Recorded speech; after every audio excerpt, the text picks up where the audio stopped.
امیر المؤمنین فاروق اعظم رضی اللہ تعالیٰ عنہ اور ریاست کا حسن انتظام۔ کسی بھی ریاست کی ترقی اور کامیابی میں حسن انتظام کو بنیادی حیثیت حاصل ہوتی ہے۔ یہی وجہ ہے کہ دنیا بھر میں گڈ گورننس کے اشاریے اور رپورٹس تیار کی جاتی ہیں، اور اسی چیز کو ترقی یافتہ ممالک میں بطور فخر پیش کیا جاتا ہے۔ ملہم ربانی سیدنا عمر رضی اللہ تعالیٰ عنہ کے دور خلافت میں ایک طرف عظیم تر فتوحات ہوئیں اور لاکھوں مربع میل کا وسیع علاقہ ریاست مدینہ میں شامل ہوا، تو دوسری طرف بہتر طرز حکومت گڈ گورننس کا معیار اتنا بلند تھا کہ آج بھی دنیا کے سامنے اس کی مثالیں پیش کی جاتی ہیں اور قیامت تک مثالیں پیش کی جاتی رہیں گی۔ آپ وصال سیدنا صدیق اکبر رضی اللہ تعالیٰ عنہ کے بعد 22 جمادی الاخری 13 ہجری سے یکم محرم الحرام 24 ہجری تک منصب خلافت کی زینت رہے۔ یہ عرصہ تقریباً 10 سال 6 ماہ اور 8 دن بنتا ہے۔ مجموعی طور پر مدت خلافت تقریباً 3750 دن ہے۔ اس دوران ریاست مدینہ کی حدود میں 13 لاکھ مربع میل سے زیادہ اضافہ ہوا، 1036 کے قریب بڑے شہر فتح ہوئے، اور اسلامی سلطنت کا رقبہ 22 لاکھ مربع میل سے تجاوز کر گیا۔ سیدنا عمر رضی اللہ تعالیٰ عنہ کی فراست، حکمت عملی، نظام پر مضبوط گرفت، ریاست کے معاملات میں گہری ذاتی دلچسپی اور روحانی قوت، یہ ایسے امور تھے جن کے سبب رحمت الہی سے اتنی وسیع سلطنت کا انتظام نظم و نسق اپنی مثال آپ تھا۔ خلافت فاروقیہ میں بہترین طرز حکومت کے نکات کی تفصیل تو بہت طویل ہے، چند اہم نکات پر غور کیجیے۔ باصلاحیت عہدیداروں کا تقرر۔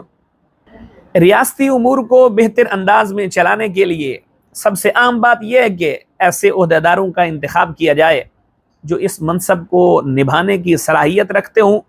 چنانچہ سیدنا فاروق اعظم رضی اللہ تعالیٰ عنہ کی طرف سے ذمہ داروں کے انتخاب میں اقربا پروری یا سفارشی کلچر کا دور دور تک نام و نشان نہیں تھا، بلکہ آپ نے اپنی خداداد فراست کے ذریعے میرٹ کی بنیاد پر ایسے عہدیداروں کا تقرر فرمایا جو قرآن و سنت کے عالم، متقی و پرہیزگار ہونے کے ساتھ ساتھ اپنے عہدے کے تقاضوں کو پورا کرنے کی بہترین صلاحیت رکھتے تھے۔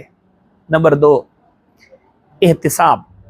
دور فاروقی میں کوئی بھی عہدیدار اپنے اختیارات سے تجاوز، ان کے ناجائز استعمال یا اصول و ضوابط کی خلاف ورزی کا تصور بھی نہیں کرتا تھا، کیونکہ امیر المؤمنین نے احتساب کا ایسا مضبوط اور مؤثر نظام قائم فرمایا تھا کہ شہریوں کی طرح حکومتی عہدیدار بھی جواب دہ تھے۔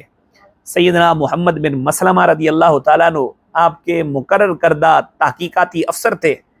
کسی گورنر کے خلاف شکایت موصول ہوتے ہی فوری طور پہ تحقیقات کا آغاز کر دیا جاتا، اور شکایات درست ثابت ہونے پر بلا تاخیر مناسب کارروائی کی جاتی تھی۔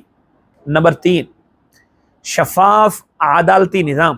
خلافت سیدنا فاروق اعظم رضی اللہ تعالیٰ عنہ میں نظام عدل اتنا شفاف اور معیار انصاف اتنا بلند تھا کہ جدید دور میں بھی اس کی مثال نہیں ملتی۔ اس نظام کی چند نمایاں خوبی یہ تھی کہ تاریخ میں پہلی مرتبہ عدلیہ کو انتظامیہ سے الگ کر کے باضابطہ طور پر قاضی مقرر کیے گئے۔ منصب قضاء کے لیے ایسے افراد کا انتخاب کیا گیا جو قرآن و سنت کے ماہر، عالم، متقی، صاحب بصیرت اور دور اندیش تھے۔ نظام مصطفیٰ صلی اللہ تعالیٰ علیہ وسلم کو عملی طور پر نافذ کرتے ہوئے قاضیوں کو سختی سے پابند کیا گیا کہ ہر فیصلے میں سب سے پہلے قرآن مجید، پھر حدیث نبوی اور پھر اجماع امت کو پیش نظر رکھیں، اس کے بعد شرعی اصولوں کے مطابق اپنی رائے کو اختیار کریں۔ عوام کو فوری اور آسان انصاف کی فراہمی کے لیے ہر ضلع میں قاضی مقرر کیے گئے۔ ججز تک عوام کی رسائی اتنی آسان بنائی کہ ہر شہری اپنے حق حاصل کرنے کے لیے بلا تکلف عدالت سے رجوع کر سکتا تھا۔ عدالت میں دونوں فریقوں کے ساتھ یکساں سلوک کو یقینی بنایا گیا۔ اس حوالے سے قاضیوں کو سختی سے ہدایات بھی جاری کی گئیں، اور امیر المؤمنین نے عام شہری کی طرح قاضی کے سامنے پیش ہو کر خود اپنے عمل سے بھی اس کی تربیت فرمائی۔ عوام کی طرح قاضیوں کی بھی مذہبی تربیت کی جاتی تھی۔ زبانی، تحریری اور عملی طور پر خوف خدا اختیار کرنے، شریعت پر عمل کرنے اور اللہ تعالیٰ کے سامنے جواب دہ ہونے کا احساس بیدار رکھا جاتا۔ نمبر 4، فلاحی ریاست۔ امیر المؤمنین نے ریاست مدینہ کو عملی طور پر ایک عظیم فلاحی اور رفاہی ریاست بنایا۔ اس کے لیے بیت المال قائم فرمایا، مسافر خانے، غلے کے گودام اور فوجی چھاونیاں تعمیر کروائیں، دریاؤں پر بند بنوائے اور اپنے دور میں دنیا کا بہترین نہری نظام وضع فرمایا۔ نیز مختلف شخصیات کے لیے ان کے دینی اور سماجی خدمات کے مطابق معقول وظائف مقرر فرمائے۔ نمبر 5، شورا کا قیام۔ دور فاروقی میں اہم امور سے متعلق فیصلوں کے لیے ایک مجلس شورا قائم کی گئی، جس میں جلیل القدر صحابہ کرام علیہم رضوان شامل تھے۔ جب بھی کوئی اہم مسئلہ درپیش ہوتا تو شورا کے ارکان یعنی اکابر مہاجرین و انصار رضی اللہ تعالی عنہم کا اجلاس طلب کیا جاتا اور باہمی مشاورت سے فیصلہ ہوتا تھا۔